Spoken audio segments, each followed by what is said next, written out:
තමිල් අඩිච්චවඩි පාඩමේ ඉතුරු කොටසත් එක තමයි මම අද ඔයගොල්ලොත් එක්ක එකතු වෙන්නේ.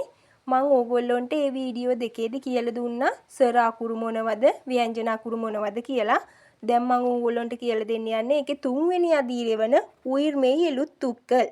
උயிර්මෙයි එළුත්තුක්කල් කියන්නේ මිශ්‍ර අකුරු. මිශ්‍ර අකුරු හැදෙන්නේ ස්වර අකුරකුයි ව්‍යංජන අකුරකුයි එකට එකතු වෙලා. ව්‍යංජන අකුරක් සෑම විටම තියෙන හල් වෙලා. දැන් කයන්න ගත්තොත් උක්, මයන්න ටයන්න ට්. ඒ වගේ අර අකුරු සේරම හල් භාෂාවෙන් තමයි තියෙන්නේ. හල් විදියට තමයි තියෙන්නේ ව්‍යංජන අකුරු සියල්ලක්ම.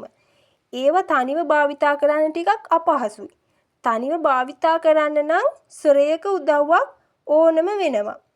ඉතින් ව්‍යංජන අකුරකුයි ස්වර අකුරකුයි එකතු වෙලා මිශ්‍ර අකුරක් හැදෙනවා. ඒ මිශ්‍ර අකුර අපිට භාවිතා කරන්න හරිම ලේසි. දැන් ව්‍යංජන අකුරක් සෑම විටම තියෙන්නේ උක් හල් භාෂාවෙන්නේ.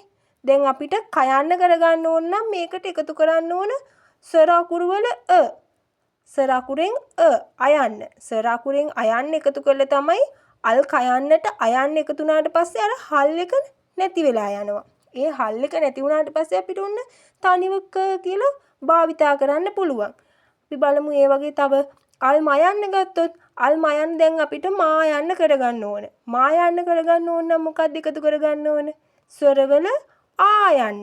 අන්න ඒ වගේ ගැළපෙන අකුර අපි තෝරලා එකතු කරගන්න ඕනේ. එකතු කරාට පස්සේ අපිට ඕන අකුර හදාගන්න පුළුවන්.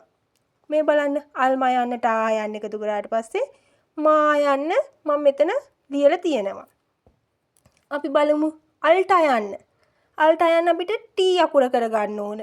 ටී කරගන්න නම් ස්වරවල ඊ අකුර. ස්වරවල ඊ අකුර එකතු කරාට පස්සේ ටී අකුර හදාගන්න පුළුවන්. අල්ප යන්න අපිට පු යන්න කරගන්න ඕන. පු යන්න කරගන්න නම් අල්ප යන්නට උ යන්න එකතු කරලා පු. සයන්න සී කරගන්න ඕන.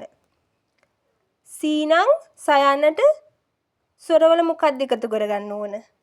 ඊ අකුර. ඊ අකුර එකතු කරාට පස්සේ සී අකුර හදාගන්න පුළුවන්. ඉතින් මිශ්‍ර අකුරු ඔක්කොම 216ක් තියෙනවා. 216ක් තියෙනවා. ඒ 216 හැදිලා තියෙන්නේ මේ ස්වර අකුරු 12 ව්‍යංජන අකුරු 18න් ගුණ වෙලා 216 හැදිලා තියෙනවා. මේ හැම අකුරක්ම මම ඕගොල්ලන්ට මෙතන ලියලා පෙන්නන්නේ නැහැ. ඕගොල්ලෝ උත්සාහ කරලා බලන්න. මම කමෙන්ට් එකක් විදියට දාන්නම්. මේ හැම අකුරක්ම ලියවිලා තියෙන විදිය ඕගොල්ලොත් ගෙදරදී උත්සාහ කරලා බලන්න කොහොමද මේ මිශ්‍ර අකුරු හැදෙන්නේ කියලා.